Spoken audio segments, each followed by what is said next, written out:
In today's video, I'm going to review to you 9 strongest and most popular Igbo gods.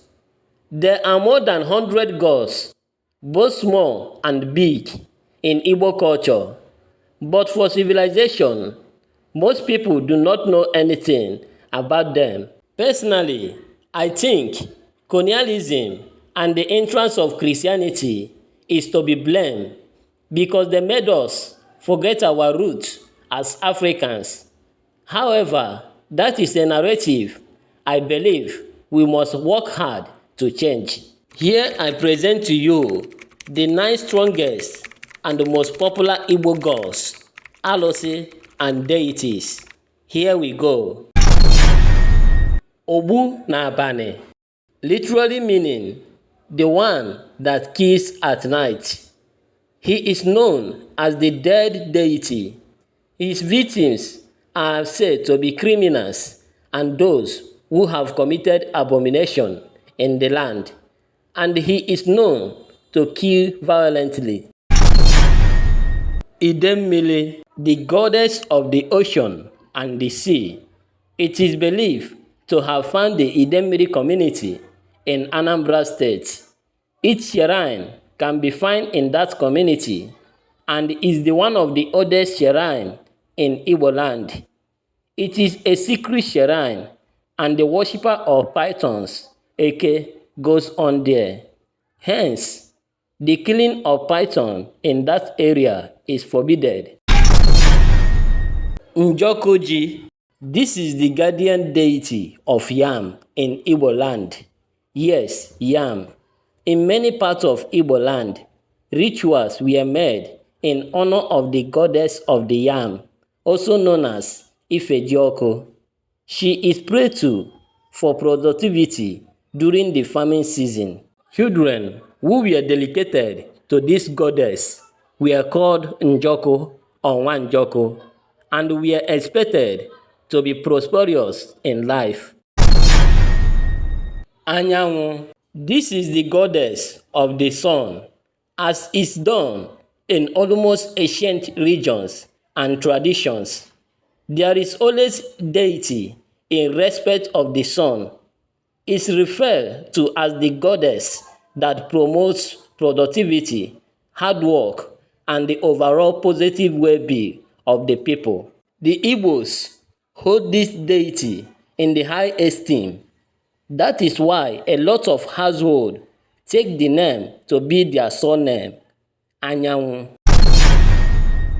Igwekala, this is the name of a popular god, which is visited every 4 years as a masquerade around December. It is feared and respected deity in Igboland, as no one dares to come close to it once it enters the community. Each shrine can be found in Umunoha, a town in Imo State, near the city of Owerri. Hi guys, it is your boy Nextking Celebrity TV. Hit the like button, subscribe to stay updated and entertained. Back to our journey.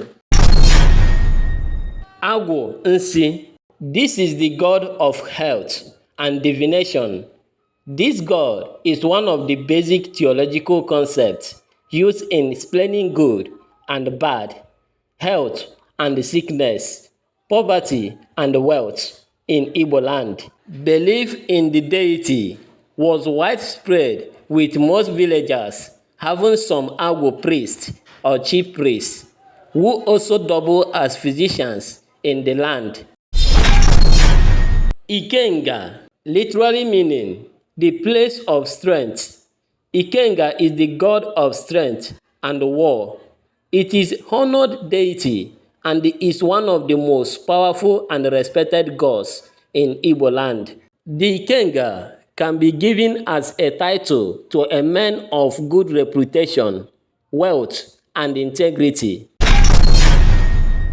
Allah, Ane, Anna, and Allah in various languages. She is a female god that represents the earth, fertility, creativity, and morality. She is the most respected god in Igboland. She is considered the wife of Amadioha, the sky god and commander authority in Igboland. The symbol of Allah is a python and the crescent moon. Amadioha, the god of thunder and lightning, is the most popular god in Igboland. He is the strongest of the all. He is considered a gentleman among the deities, but most cruel when annoyed. Amadioha represents the collective will of the people. He is the one of the most feared gods in Igboland. Till this day, his shrine can be found in Oboramukwu, in Ozuzu, in Eche local government area of Rivers State, Nigeria. We Africans need to embrace our cultures. Even if we cannot practice them, we should learn our history so we can tell it to the world and to the generation unborn. For more updates like this, click on the red subscribing button to subscribe and click on the bell icon for more interesting videos. Thank you for watching. May the God bless you.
Así se